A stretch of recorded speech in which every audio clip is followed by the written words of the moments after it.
Chapter 8. Let battle begin. Guys, I reckon that Castro has tricked us all. Tex looked gravely at Iggy and Arx. He's been using dung to weigh down the island and stir up the mags. And at the same time, he's been faking those cave attacks to stir up the Bacterosaurus. Then it wasn't a real mag that attacked me in the cave, realized Arx. It was an imposter. Probably that goofy Godfrey wearing the shark swimsuit we found on the beach. He was hiding in the cave too, remember? With a wing full of stolen shark teeth, Tex growled. I never trusted those overgrown canaries. I'll bet one of them smashed up our shuttle so we couldn't get help. Then another one swam after me and Gypsy to stop us learning the truth. That the Terrapins are trying to start a war between the Mags and the Bacterosaurus. But there's one thing I still don't understand, said Iggy.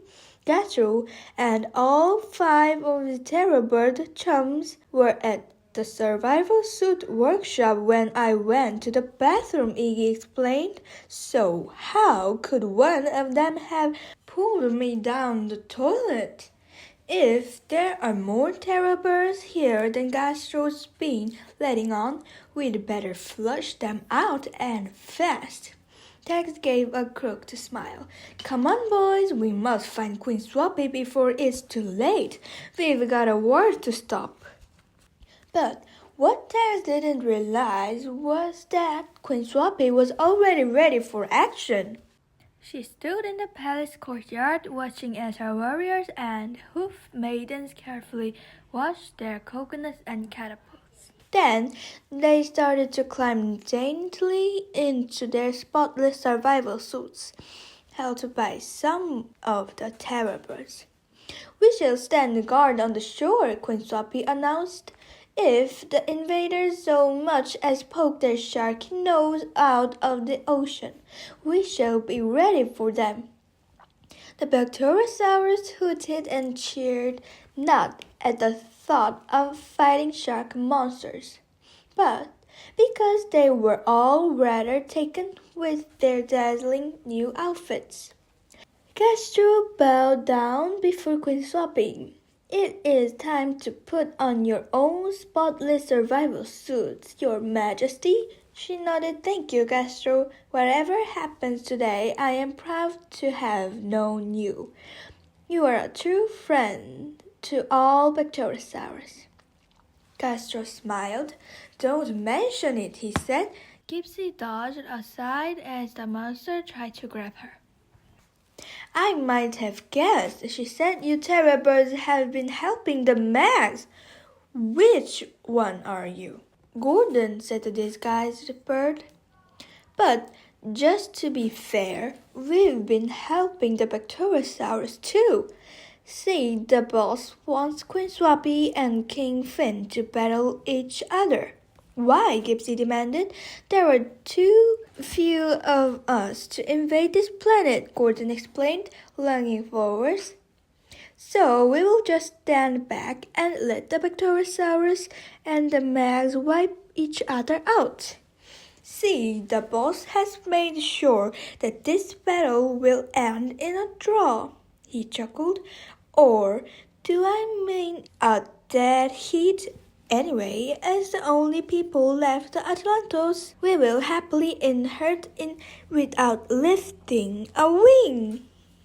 Gypsy ducked beneath him. The DSS will stop you. They can't as far as the rest of the universe is concerned.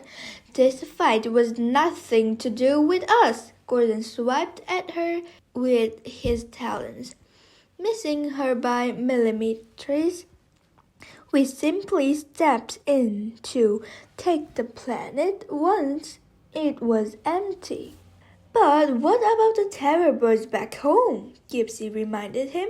Or was that story about being wanted a big lie? No, it was true all right, Gordon grimaced. But the boss is going to take care of that, said Gordon. just like I am going to take care of you. Gordon's claws slashed through the water once more as he bore down on Gypsy. Tex, Arx, and Iggy burst out of the cave in the cliff face and rushed along the beach. We must warn Queen Swappy about what's really happening, puffed Tex. Too late, said Arx, getting to a halt as he rounded a sand dune. Look! An army of Bacterosaurus in gleaming white uniforms were trooping down the beach, led by 4 terror birds. They all carried catapults and coconuts. Queen Swappy marched at the back with Castro and Janice the Hoof Maiden. We must guard every cave, Swappy cried. If you catch any mags swimming out, pop them on the nose. Your Majesty, Tex bellowed. He scattered the troops as he charged over to her. Arx and Iggy close behind. You're being tricked. The mags are not sinking the island. Castro and his dodgy plumbing are to blame. How dare you, Castro bawled back. But his fellow terrorbird looked at each other swiftly. It's true, said Tex, waving the shark-shaped swimsuit in her face. They've been using disguises like these to make you think the mags were attacking you. Captain, said Arx. He had turned and was pointing out to sea. It seems they really are attacking us.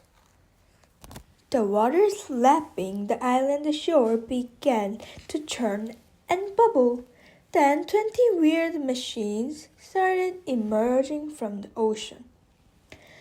Each was like a large fish tank on wheels, and each contained a mean-looking mag. Wicked weapons gleamed on either side of the thick glass casings. Behind the first 20 came another 20, and then another. They've built mobile fish tanks, shouted Castro. They can go anywhere on the whole island. Queen Swappy bravely raised her coconut catapults. Then let's get nutting. No, called Tex. You're being tricked into fighting. Stop! But the first coconut had already been launched. By the terror birds standing at the front, the hairy weapons bounced harmlessly off the mobile aquariums. The Bacterosaurs hooted with dismay as the super sharks trundled onwards, aiming their guns. What can we do? Groaned Iggy. I don't know, said Tex, gritting his beak. The mags may not have started this fight, but it looks like they mean to finish it.